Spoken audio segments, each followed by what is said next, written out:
Assalamualaikum warahmatullahi wabarakatuh. Di sini saya akan mempresentasikan dari e-book Sistem Pengendalian Manajemen dari bab 4, yaitu aspek perilaku pengendalian manajemen. Baik, kita masuk dari sub A, yaitu aspek perilaku pengendalian. Sistem kontrol baik menarik efek positif, sementara sistem kontrol sangat baik terkadang melanggar aturan. Oleh karena itu, sistem pengendalian harus memastikan bahwa tindakan yang diambil oleh mencapai tujuan kinerja individu konsisten dengan pencapaian tujuan organisasi. Ini dimaksud dari mana melakukan atau mengendalikan terhadap efek-efek positif terhadap pengendalian perilaku yang dilakukan organisasi, seperti itu tujuan-tujuannya, apa yang dilakukan, atau sedikit melanggar aturan untuk menjaga sebuah sistem organisasi tersebut. Kita masuk ke faktor yang mempengaruhi perilaku. Sistem formal dan informal mempengaruhi perilaku manusia dalam organisasi. Meskipun organisasi dalam sistem formal, kita tetap perlu mempertimbangkan proses informal. Informal itu adalah yang dibungkus di dalam organisasi, di dalamnya seperti itu, dalam strukturnya, SOP-nya dan segala macam hal yang menyangkut di dalam sebuah organisasi atau sebuah bisnis yang diterapkan seperti itu. Faktor eksternal. Nah, ini faktor eksternal ini norma perilaku yang diharapkan yang ada dalam masyarakat tempat organisasi itu berada. Dimanapun yang dimaksud organisasi ini, dimanapun atau berada dimanapun tempat dilakukan atau dibuka organisasi ini, itu diberlakukan perilaku norma di tempat dibuka organisasi tersebut. Di daerah-daerah tertentu ya kita mengikuti norma-normanya seperti itu, norma masyarakatnya seperti itu. Faktor internal. Faktor terpenting adalah budaya organisasi, nilai dan keyakinan. Norma dan perilaku memainkan peran penting dalam perilaku pribadi. Ini faktor internal ini adalah bagaimana kita melakukan atau memperlakukan budaya organisasi yang ada di dalam nilai-nilai keyakinan, di dalam norma internal, ataupun faktor perilaku memainkan peran penting dalam perilaku pribadi seperti itu. Gaya manajemen juga memiliki pengaruh besar pada perilaku sistem kontrol ya. Ini tergantung bagaimana gaya manajemen atau manajemen ditentukan oleh setiap hak-hak organisasi. Organisasi informal. Pentingnya organisasi informal dipahami dengan baik ketika Anda melihat kepraktisan. Sistem kontrol menyediakan ruang bagi organisasi informal dan cukup fleksibel untuk diterima dengan mudah. Ini bisa dimengerti ya maksud organisasi informal ini. Bagaimana kita jangan sampai praktis saja melihatnya, tapi juga kita menyediakan ruang bagi organisasi yang terhadap yang di dalamnya mungkin fleksibel atau yang terima dengan mudah atau yang bisa dipola pikirnya atau didapatkan yang diterapkan seperti itu. Persepsi dan komunikasi. Nah, persepsi dan komunikasi ini adalah bagaimana terhadap lingkungan organisasi atau bisnis dan juga komunikasi.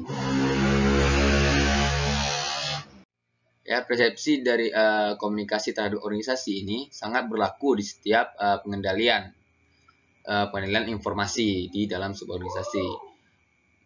Ini bertujuan untuk orang-orang yang benar-benar berperan di lapangan harus tahu apa yang harus dilakukan dan apa yang diharapkan dari mereka seperti itu. Motivasi juga berlaku di setiap organisasi ya, motivasi atau arahan, intensitas dan kegigihan seperti itu. Teori agensi. Nah, teori agensi ini dikonsep bahwa manajer dan agen memiliki preferensi atau tujuan yang berbeda.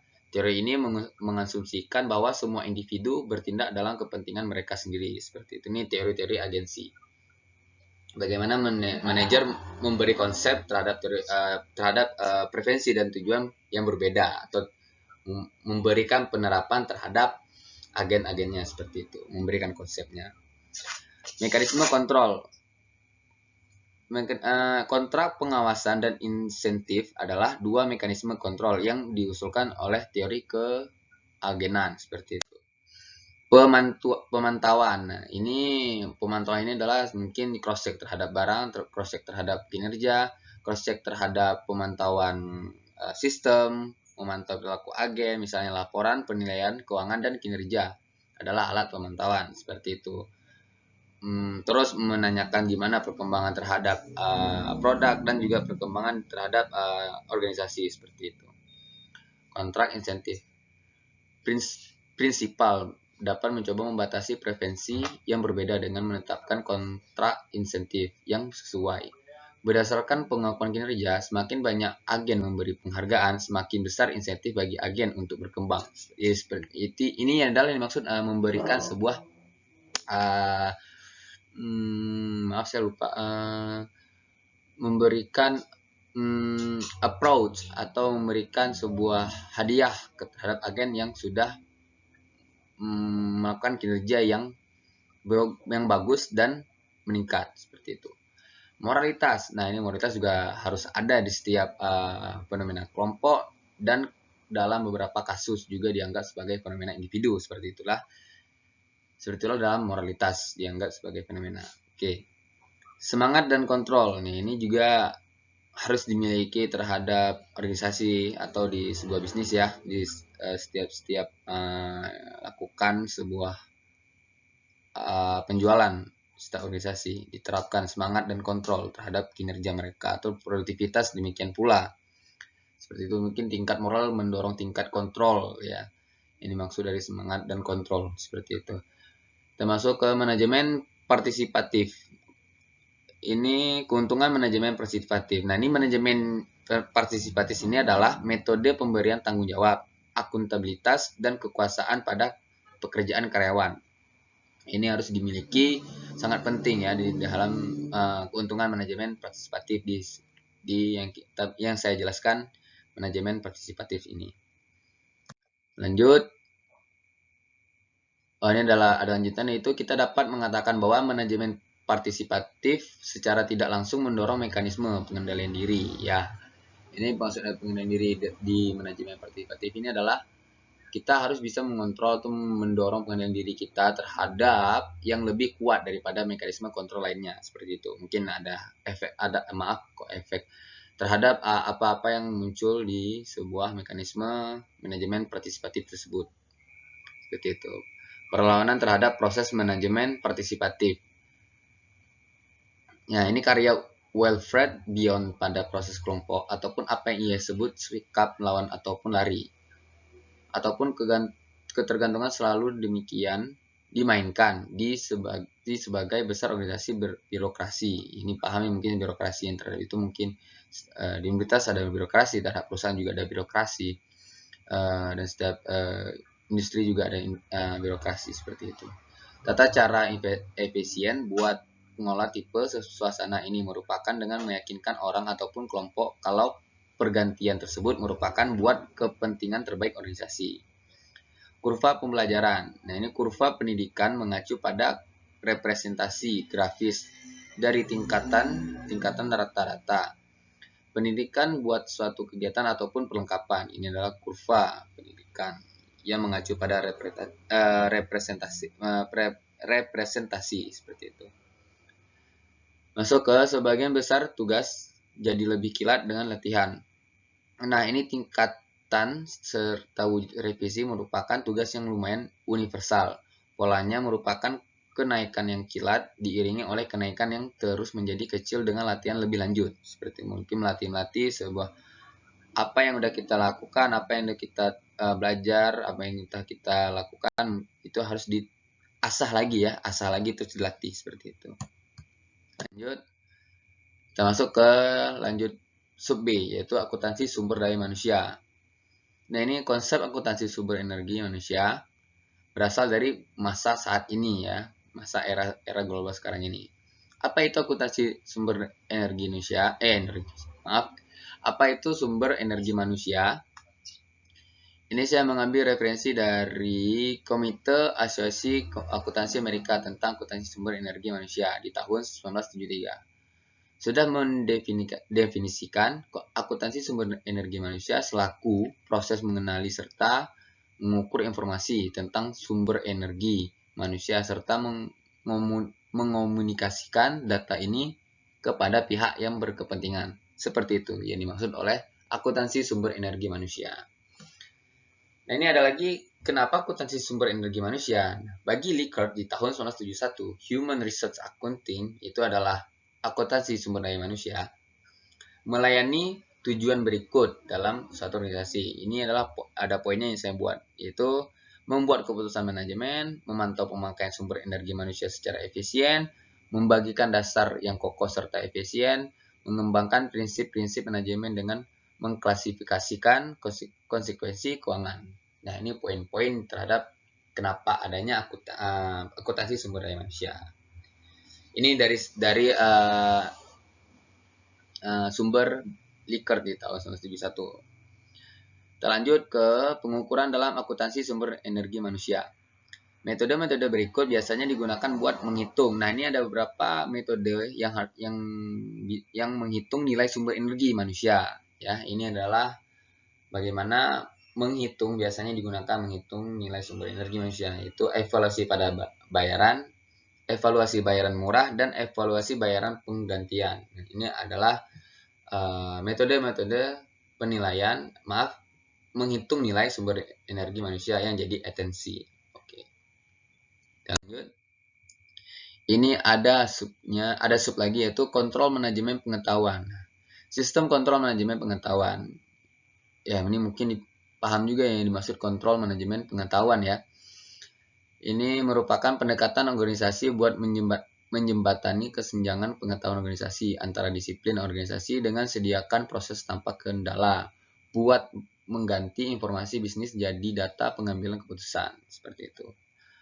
Itu ada lagi model sistem kontrol manajemen pengetahuan. Nah, dalam model sistem pengendalian manajemen pengetahuan cerminan lengkap ini, cabang-cabang bisnisnya tersebar di bermacam posisi, dihubungkan ke pusat yang disebut pusat kendali manajemen pengetahuan. Nah, itulah model sistemnya. Kenapa pengetahuan wajib dikendalikan? Nah, sistem perintah serta kontrol sudah meyakinkan ketidakmampuannya dalam menarik kinerja yang efektif dari karyawan. Kinerja motivasi yang dikendalikan sendiri serta pengambilan keputusan menciptakan kepentingannya dalam manajemen pengetahuan. Nah, ini yang dimaksud kenapa pengetahuan wajib dikendalikan. Sistem perintah memiliki kontrol atau memiliki meyakinkan ketidakmampuannya dalam menarik kinerja yang efektif. Jadi memberikan motivasi terhadap meyakinkan ketidakmampuannya dikendalikan sendiri serta pengambilan keputusan, seperti itu. Nah, kenapa adanya adanya wajib dikendalikan terhadap kontrol manajemen pengetahuan, seperti itu. Kita lanjut ke pemecahan manajemen pengetahuan. Nah, ini sangat tergantung pada sikap manusia serta aspek budaya bisnis daripada sistem PC serta teknologi. Kenapa seperti itu? Pemecahan manajemen pengetahuan ini sangat bergantung terhadap aspek budaya bisnis atau tempat yang tadi saya jelaskan sebelumnya di sub A tadi, di mana organisasi di tempat karena kita mengikuti budaya atau adat istiadat di tempat kita membangun organisasi. Kenapa? Disitulah kita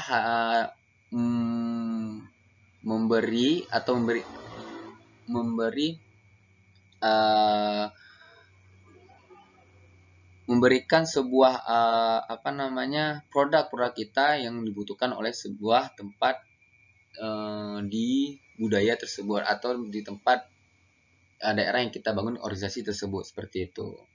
Tidak hanya cuma sistem PC serta teknologi, dan juga kita harus bisa mengikuti aspek budaya bisnis, seperti itu. Ini ada lagi sistem kontrol manajemen pengetahuan generasi berikutnya. Nah, ini pengetahuan di masa depan hendak meningkatkan komitmen pekerja pengetahuan terhadap visi organisasi, seperti itu. Pengendalian manajemen dengan referensi pada manajemen risiko. Manajer serta karyawan mempraktikkan risiko dengan membuat keputusan dalam suasana yang berbeda dalam kehidupan bisnis. Manajemen risiko bukan semata-mata tren yang berlalu lalang, tapi ini dinamis. Nah, kenapa hanya ada risiko ya seperti itu? Memperhatikan risiko dengan membuat keputusan dalam suasana yang berbeda. Tergantung terhadap referensi risiko bisnis atau organisasi, seperti itu. Manajemen sumber energi manusia atau manajemen risiko A. Ini semacam halnya risiko sumber energi manusia menyerap dalam bisnis. Manajemen sumber energi manusia sangat efisien apabila diintegrasikan diintegrasikan dengan pengambilan keputusan di segala bisnis, segala aspek bisnis, dan segala apapun di dalam sebuah bisnis yang dilakukan. Kedudukan manajer dalam manajemen risiko. Nah, ini kedudukan manajer dalam manajemen risiko ini sangat lumayan ini ya terhadap manajer, karena di sini manajer harus memberikan karena manajer sini harus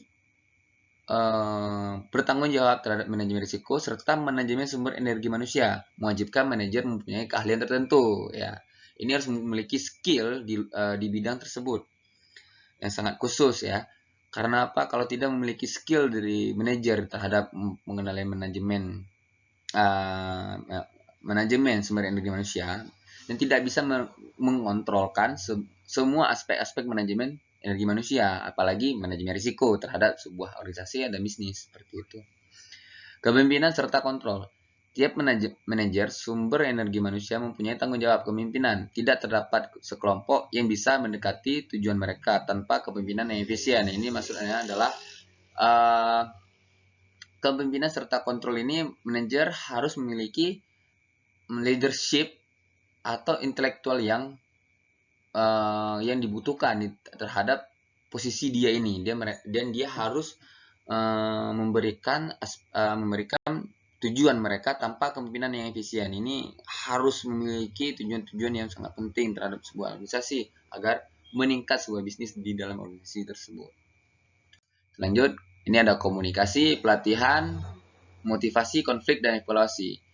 Ya, ini sama hal yang tadi saya jelaskan juga yang sebelumnya. Komunikasi mungkin adalah keterampilan, pelatihan yaitu adalah membantu orang belajar, motivasi, antusiasme karyawan membantu organisasi, konflik tidak dapat dihindari antara karyawan yang berkonflik, evaluasi sebagian besar karyawan menginginkan evaluasi, yaitu informasi tentang kinerja mereka, gimana dalam keuangan, dan pendapatan produk yang akan dilakukan seperti itu.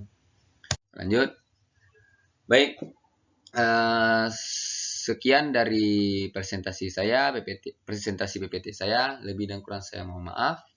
Terima kasih. Assalamualaikum warahmatullahi wabarakatuh.